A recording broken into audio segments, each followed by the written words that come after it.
మూలాలన్నీ అమెరికాలో జర్మనీ నుండి అమెరికాకు వాళ్ళు షిఫ్ట్ అవుతారు. సో అవ్వడంతో మరి అమెరికాలో ఆయనకు మూలాలు పడతాయి. జర్మనీలో ఆయన థియలాజికల్ ఎడ్యుకేషన్ చదువుకుంటుంది. జర్మనీలో బ్రన్స్విక్ అంటే చెప్పినట్లు బ్రన్స్విక్ అన్న ఈ యొక్క పట్టణంలో ఆయన థియలాజికల్ ఎడ్యుకేషన్ చదువుకుంటారు. ఎక్కడంటే గొట్టింజెన్ యూనివర్సిటీ ఆఫ్ గొట్టింజెన్.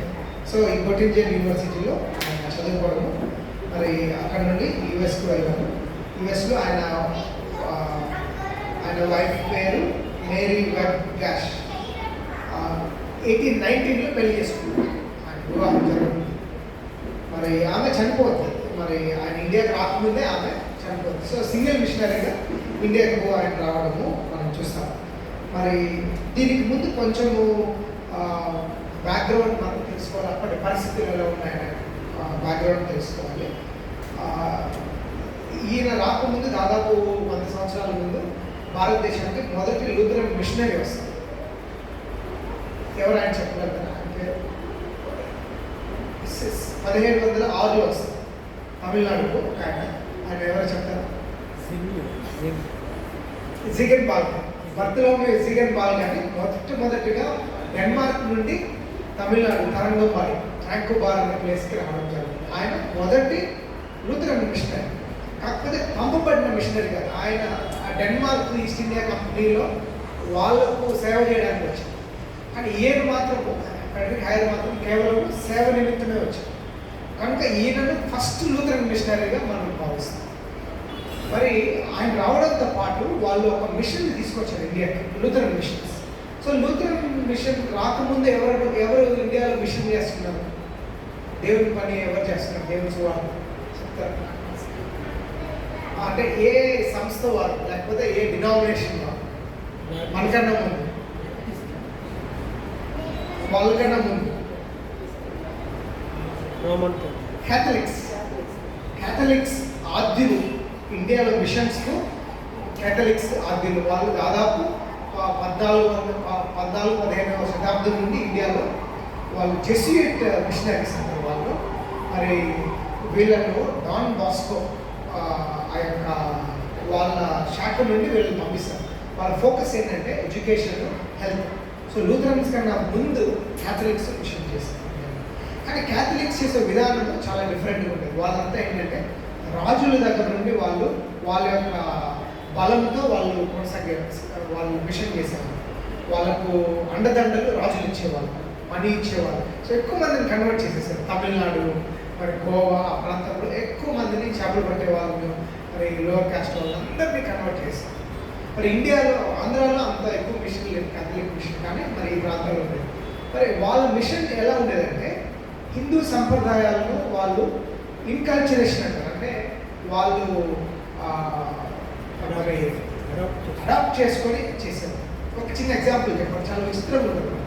ఒక ఆయన ఉండేవాడు, ఒక క్యాథలిక్ మిషనరీ. ఆయన పేరు రాబర్టో డి నొబిలి. ఈయన ఏం చేసేవారంటే ఇటలీ నుండి వస్తాడు, మదురైలో చూస్తాడు మిషన్ని. అసలు ఎక్కువ మంది కన్వర్ట్ అవ్వట్లేదు. కన్వర్ట్ అవ్వాలని ఏం చేయాలంటే బ్రాహ్మిన్స్ని ఫోకస్ చేయాలి. బ్రాహ్మిన్స్ని మనము టార్గెట్ చేస్తే ఎక్కువ మంది కన్వర్ట్ అవుతారు. ఆయన ఏం చేస్తాడంటే బ్రాహ్మిన్స్ లాగా మారిపోతాడు. మరి ఆయన కాషాయ వస్త్రం ధరిస్తాడు, చెక్క చెప్పులు ధరిస్తాడు, పావుకోలు ధరిస్తాడు. మొత్తం నాన్ వెజ్ మానేస్తాడు. ఆల్కహాల్ తీసుకోరు, మీట్ తీసుకోరు. అలాగే 2 పూటల భోజనము, పాలు, కూరగాయలతో ఆయన యొక్క జీవనం చేస్తారు. సక్సెస్ఫుల్గా ఆయన దాదాపు 1,50,000 పైచీలకు కన్వర్ట్స్ చేస్తారు సక్సెస్ఫుల్. చాలామంది బ్రాహ్మిన్స్ వస్తారు. కాకపోతే అపవాదం ఏంటంటే ఆయన కేవలము బ్రాహ్మిన్స్ మట్టుకే వెళ్తున్నారని, లోవర్ కాస్ట్ వాళ్ళకి వెళ్ళట్లేదని మరి ఆయన మీద పెద్ద అపవాదం ఉండేది. సో అలాగే క్యాథలిక్ మిషన్స్ ఉండేవి. క్యాథలిక్ మిషన్స్ తర్వాత మనకు లూథరన్ మిషన్స్. దాంట్లో మనకు ఫ్రెడరిక్ హైర్ లాంటి వాళ్ళు రావడం జరిగింది. మరి ఒక చిన్న చరిత్ర చెప్పి నేను మరి ముందుకెళ్ళాలనుకుంటున్నాను. ఏంటంటే మనకు రిఫర్మేషన్ తెలుసుకున్నాం అందరూ. సో రిఫర్మేషన్ తర్వాత 100-150 సంవత్సరాల తర్వాత ఏం జరిగిందంటే ఆ క్రిస్టియన్ విశ్వాసం అనేది ఒక ఎంతసేపు రావడము, లిటరసీ చేసుకోవడము, లేకపోతే పాస్టర్ ప్రీస్ట్ చెప్పేది విని వీళ్ళు వెళ్ళిపోవడము. సో ఒక ఉద్యోగం లేకుండా తయారైందని భావించాను. ఉద్యోగం లేదు అంటే దేవుడితో ఒక పర్సనల్ కనెక్షన్ లేదని భావించి ఒక మూమెంట్ని ముందుకు తెచ్చే దాన్ని పైటిజం అన్న పైటిజం మూమెంట్.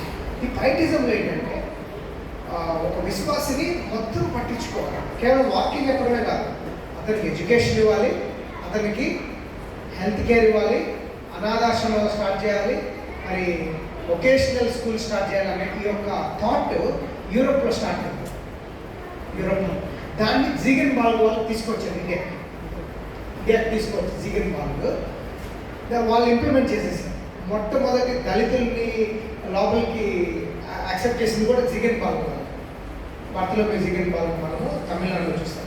సో ఈ యొక్క మోడల్ని పైటిస్టిక్ మోడల్ అంటే ఏంటి, సువార్త ఒకటే కాదు, స్కూల్ స్టార్ట్ చేయాలి, హెల్త్ స్టార్ట్ చేయాలి, సోషల్ వెల్ఫేర్ జరగాలి, అందరూ ఆర్థికంగా సామాజికంగా డెవలప్ అవ్వాలి. ఇదే మోడల్ని ఫాదర్ హైయర్ వాళ్ళు అమలు చేస్తారు. వాళ్ళు కొత్త న్యూ మోడల్ కాదు ఆయన చేసింది. 100 సంవత్సరాల ముందు తమిళనాడులో ఆల్రెడీ ఈ యొక్క మోడల్ ఉంటుంది. సో ఆ విధంగా మనకు ఫాదర్ హైయర్ ఇక్కడికి రావడము జరిగింది. మరి ఈరోజు మన ఏఎల్సి యొక్క సంఖ్య 40 లక్షల పైచీలు విశ్వాసులు, అలాగే 5,000 పైచీలు కాంగ్రిగేషన్లు, తర్వాత ఎంతమందిని ఎఫెక్ట్ చేశారు వాళ్ళు అనేది మరి సంఖ్యాపరంగా ఇక్కడ ఇచ్చున్నారు. మరి ఈ యొక్క ఫాదర్ హైయర్ మరి రాకముందు బ్యాప్టిస్ట్ మిషన్స్ ఉన్నారు ఆల్రెడీ. గూడూరు, నెల్లూరు, ఒంగోలు మీదుగా గుంటూరుకు రావడం జరుగుతుంది. ఆయన ఆల్రెడీ బ్యాప్టిస్ట్ మిషన్తో వాళ్ళు మరి మంచి రిలేషన్షిప్స్ కలిగి ప్లాన్ చేసుకుంటారు. సో అక్కడి వరకు మీరు తీసుకోండి, ఇక్కడ నుండి మేము కంటిన్యూ చేస్తామన్నట్టుగా ఆ యొక్క ఒప్పందంలో వాళ్ళకి రావడం జరిగింది. అక్కడ హైయర్కి ఒక గొప్ప అడ్వాంటేజ్ ఏంటంటే హెన్రీ స్టోక్స్ అనే ఈ కలెక్టర్ ఎవరైతే ఉన్నారో ఆయన బిలీవర్, ఆ కలెక్టర్ బిలీవర్. ఆయనకు చిన్నప్పటి నుంచి దైవ భయంలో పెరిగిన వ్యక్తి. సో వాళ్ళ ఇంట్లోనే మొదటి చర్చ్ జరిగింది, ఏఎల్సి చర్చ్. టెక్నికల్గా కలెక్టర్ బంగ్లాలో జరిగింది ఫస్ట్. రెండో ఫ్యాక్టర్, ఏసీ కాలేజ్ స్థాపన కూడా ఆ బంగ్లాలోనే. ఆంగ్లో వెర్నాక్యులర్ స్కూల్ అనేవాళ్ళు దాన్ని 1927 వరకు దాన్ని ఆంగ్లో వెర్నాక్యులర్ స్కూల్ అక్కడే స్టోక్స్ ద్వారా బంగ్లాలో జరిగింది. అంత గొప్ప హృదయం కలిగి స్టోక్స్ ద్వారా మరి హైయర్కు ఇవ్వడం జరిగింది. ఇంకోటి గుర్తుపెట్టుకోవాలి, ఈరోజు మనం అందరం వింటున్నాం FCRA బిల్స్, గవర్నమెంట్ నుంచి మనకున్న వ్యతిరేకత అన్నీ వింటున్నాం. ఆ టైంలో 1813 అనే ఒక సంవత్సరం ఏదైతే ఉందో క్వీన్ ఏం చేసిందంటే ఒక లా పాస్ చేసింది ఇంగ్లాండ్ నుండి. ఆ లా ప్రకారం ఫ్రీ మిషనరీ యాక్టివిటీస్ ఇష్టం మీరు ఎంత చేస్తే అలా ఫుల్ మనీ వచ్చేది బయట నుండి, యూరోప్ నుండి, అమెరికా నుండి.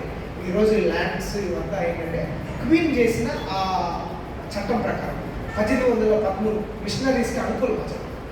13 ఒకటి 33 ఒకటి 2 చట్టం. ఆ గోల్డెన్ పీరియడ్ మళ్ళీ రాలేదు, ఇప్పుడు వరకు రాలేదు, ఇంకా వచ్చే ఇంకా కష్టమవుతుంది. 1947 నుంచి మిషనరీస్ని పంపించేసారు. మనకు తెలుసు 1950లో బీసీసీ చట్టం చేయడము, మరి అన్నగారిన వర్గాలు ఇంకా దొరికేదానికి ప్రయత్నించారు. కానీ హయ్యర్ సక్సెస్కి రీజన్ ఏంటంటే గోల్డెన్ పీరియడ్ ఇండియాకి వచ్చాయి. ఒక రకంగా ఏఎల్సి యొక్క ఫ్రూట్స్ ఎలా వచ్చాయంటే దేవుడు అలా వాటన్నిటిని సమకూర్చారు అంటారు. సో ఇది గుర్తుపెట్టుకోవాలి. అది ఒకటి. 2 స్టోక్స్ ద్వారా సహకారం. ఈ 2 మరి ఆంటీ చెప్పినట్లు ఆయన మళ్ళీ రిటర్న్ అవుతుంది ఎక్కడికి, యుఎస్కి, అమెరికాకి. స్కూల్ స్టార్ట్ చేసి, ఎందుకంటే మెడిసిన్ చదవడం మెడిసిన్ చదివి జాన్ హాప్కిన్స్ యూనివర్సిటీలో మళ్ళీ రిటర్న్ అవుతుంది. రిటర్న్ అయ్యి మెడికల్ సేవ చేస్తాడు. ఆయన సేవను మరి విస్తరించింది ఎవరంటే గూగుల్. ఆంటీ చెప్పినట్టు ఆయన సేవను 40 years తర్వాత ఆమె మరి ఎక్కువగా విస్తరించినట్లు మనం చూస్తాం. సో ఆ విధంగా ఎడ్యుకేషన్ ఒకవైపు, ఇంకొక వైపు మెడిసిన్. ఇప్పుడు ఏసీ కాలేజ్ యొక్క మూలాలు మనం చూస్తే ఏసీ కాలేజ్లో ఇది ఆంగ్లో వెర్నాక్యులర్ స్కూల్ అనేవాళ్ళు ద్వారా బంగ్లాలో ఉండేది. ఆ బిల్డింగ్స్ ఏవైతే ఉన్నాయో అవి 1920 1920s ముందు కట్టడం జరిగింది. దీన్ని డెవలప్ చేసింది ఎవరంటే లియాండర్ వూల్ అనే ఈ యొక్క మిషనరీ. ఆయనకు అప్పగిస్తారు ఎవరు, ఆయన నువ్వు ఎడ్యుకేషన్ డెవలప్ చేయండి, ఆయన అని టేకప్ చేస్తారు. మరి ఏసీ కాలేజ్ భారతదేశ చరిత్రలోనే గొప్ప కాలేజ్ అవుతుంది. ఎందుకంటే చీఫ్ మినిస్టర్స్ మరి ఎన్టీ రామారావు, కాసు బ్రహ్మానంద రెడ్డి, ఇంకా ఎంతోమంది మరి తెలుగులో ఉన్న గొప్ప గొప్ప వాళ్ళందరూ కాలేజీలో చదువుకోవడం. మరి అలాగే ఇక్కడ మీ అందరికీ ఎక్కువగా చదువుకున్నారు, అందరికీ మంచి అభినవ సంబంధం ఉంది ఏసీ కాలేజ్. సో ఇలాంటి ఎడ్యుకేషన్ కూడా ఆయన మరి స్ప్రెడ్ చేయడం జరుగుతుంది. మళ్ళీ మూడోసారిగా ఆయన మళ్ళీ యుఎస్కి వెళ్ళిపోయి ఆయన ఫోకస్ గుంటూరు మిషన్ సక్సెస్ అవుతుంది. తర్వాత ఏం చేస్తారంటే రాజమండ్రి మిషన్ మీద ఆయన ఫోకస్ ఉంది, రాజమండ్రి మిషన్. అందుకే ఆయన చనిపోయే వీల్లో కూడా రాజమండ్రి మిషన్ ఆ యొక్క సెమినారీ గురించి వీళ్ళు రాస్తారు పెన్సిల్వేనియాలో, అక్కడ చనిపోతారు. మరి మూడోసారి యుఎస్కి వెళ్ళి ఇంక మళ్ళీ ఆయన తిరిగి రావడం. సో ఆ విధంగా 3 ట్రిప్స్ ఆయన చేయడం జరుగుతుంది. సో ఒక మరి సంభాషణలో ఈ యొక్క బుక్లో రాశారు రీసెర్చ్ ప్రకారం. ఆయన చెన్నైకి వస్తారంట షిప్లో, ఆంటీ చెప్పినట్లు మరి 6 నెలలు ప్రయాణించి కొలంబోలో దిగి కొలంబో నుండి చెన్నై మెడ్రాస్కి వస్తారు. సో మెడ్రాస్లో 3 నెలలు ఆయన వెయిట్ చేస్తారు. ఎందుకు వెయిట్ చేస్తారంటే తెలుగు నేర్చుకోవడం కోసం, తెలుగు నేర్చుకోవడం. అప్పుడు నేర్పించడం కేవలం బ్రాహ్మణుల చేతిలో ఉంటుంది, నేర్పించడం అంటే అయ్యర్ల చేతిలో ఉంటుంది. సో 3 నెలల్లో నేర్చేసుకుంటాడు తెలుగు. ఆయన అయ్యర్ అక్కడున్న బ్రాహ్మణుడు అడుగుతాడు, నీ పేరు ఏం పేరు అంటే నా పేరు హయ్యర్ అంటాడు. లేదు అయ్యర్లు మేము, నీ పేరు చెప్పండి, నా పేరు కూడా హయ్యర్ అంటాడు. లేదు అయ్యర్ అనేది ఒక ఆఫీస్, అంటే ఒక క్యాస్ట్, ఇక్కడ మేము టీచ్ చేస్తాం, నీ పేరు చెప్పండి, నా పేరు హయ్యర్ అంటాడు. అంటే అట్లా కుదిరింది, హయ్యర్ అనే పేరు అయ్యర్ అనే పేరు. సో ఆ విధంగా మరి ఒక బుక్లో రాస్తారు, రీసెర్చ్ బుక్లో ఇంట్రెస్టింగ్ కాన్వర్జేషన్. అంటే దేవుడు అట్లా సంకల్పించారు ఈయనకు. మరి ఒకవైపు అంటే ఏఎల్సి పునాదులు అన్నీ మనము ఈరోజు ఈ యొక్క వీడియోలో మనం చూస్తున్నాం.